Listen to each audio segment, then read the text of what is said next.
Bonjour et bienvenue dans ce journal. Nouvelle journée sans ramassage des ordures ménagères en vallée de Montmorency et dans le Parisis.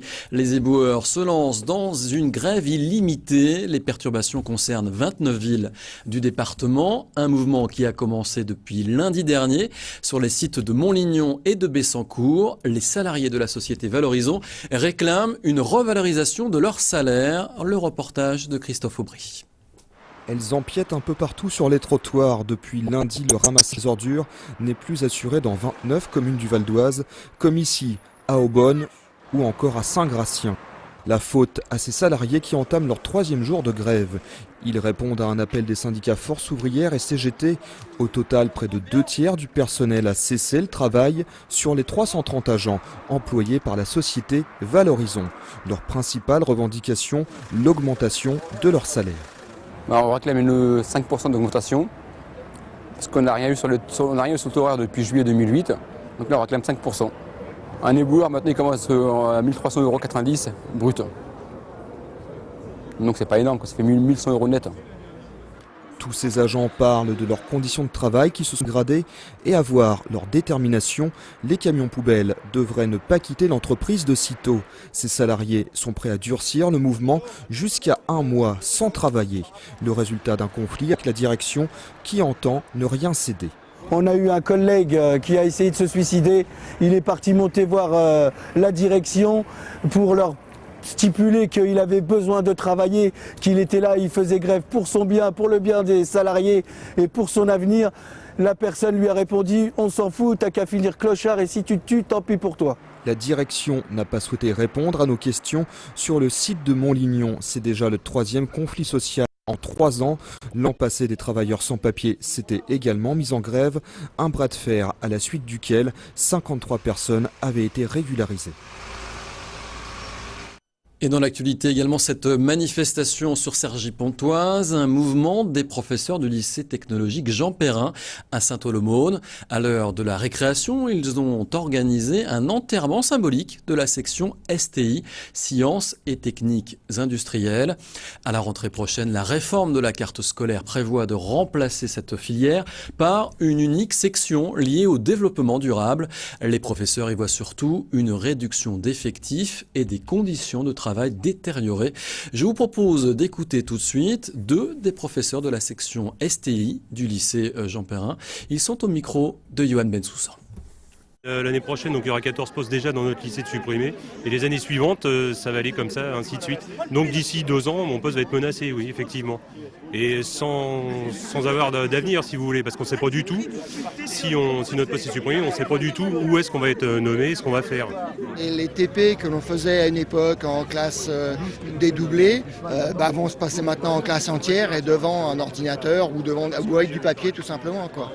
Donc c'est plus du tout le même problème et les jeunes seront dans des conditions totalement différentes, ça se comprend bien.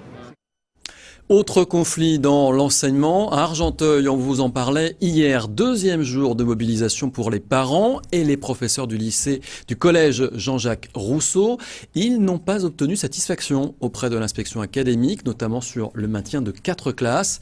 Alors ce mercredi soir, ils tiennent une réunion avec d'autres établissements concernés aussi par la réduction des moyens. Objectif, la création d'un collectif de défense de l'école à Argenteuil. Ils marcheront également jeudi matin dans la ville afin de se faire entendre avant de rejoindre la capitale.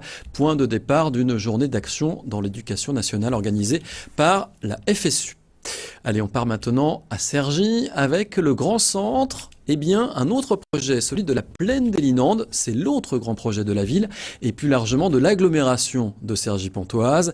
Après avoir acquis les terrains, la ville a lancé un vaste chantier, un écoquartier et un peu plus de 1000 logements en construction. Mais surtout, un espace dédié au sport. Plus d'informations dans ce sujet signé Yoann Bensoussan. Ce n'est encore qu'un vaste chantier. 83 hectares de terre nichés en bordure de l'autoroute. D'ici 5 ans, plus de 40 millions d'euros seront investis pour cette plaine des Linandes. Aujourd'hui, les travaux de terrassement sont engagés. Demain, c'est tout un nouveau quartier qui prend forme. Je pense qu'il y a en plus quelques espaces, notamment soulignés haute tension. On va faire des espaces un petit peu ludiques, de promenade, éventuellement des jardins familiaux. Je pense que c'est un lieu de vie, ça va être un lieu de vie, un grand pôle attractif au-delà de l'agglomération, puisqu'on y viendra pour voir des matchs de foot, pour jouer au tennis, pour commercer, pour voir des spectacles. Et le sport, c'est justement le cœur de ce projet. Septembre 2011, la Ligue de tennis du Val d'Oise et ses 9 cours viendront rejoindre le stade Salif Keita. En 2014, c'est le pôle France de hockey sur glace et sa patinoire de 3500 places qui compléteront l'aménagement. Quand on fait le stade Salif Keita, lorsqu'on fait la patinoire, évidemment, ça veut dire qu'à un moment donné, on imagine que vont évoluer dans ces équipements de très haut niveau, du très haut niveau, et généralement, c'est ce qui se confirme. Avec ses futures infrastructures, Cergy affiche donc clairement sa volonté de s'imposer dans le paysage sportif francilien. Et cette dernière info avant de nous quitter, vendredi 11 février à partir de 18h45, les athlètes valdoisiens se mesureront aux stars hexagonales et internationales de l'athlétisme et c'est au CDFAS à Aubonne lors d'un challenge opposant 6 clubs dont l'Entente Franconville-Sésame Valdoise. Et sur place, vous retrouverez notamment Myriam Soumaré, la championne d'Europe du 200 mètres, Véronique Mang, championne d'Europe par équipe du 100 mètres et Mickaël Anani, meilleur performeur à la hauteur en 2010. Vous trouvez davantage d'informations sur le sujet sur notre site internet vonews.fr. Voilà, ce journal est maintenant terminé. Merci de l'avoir suivi. On se retrouve dès demain.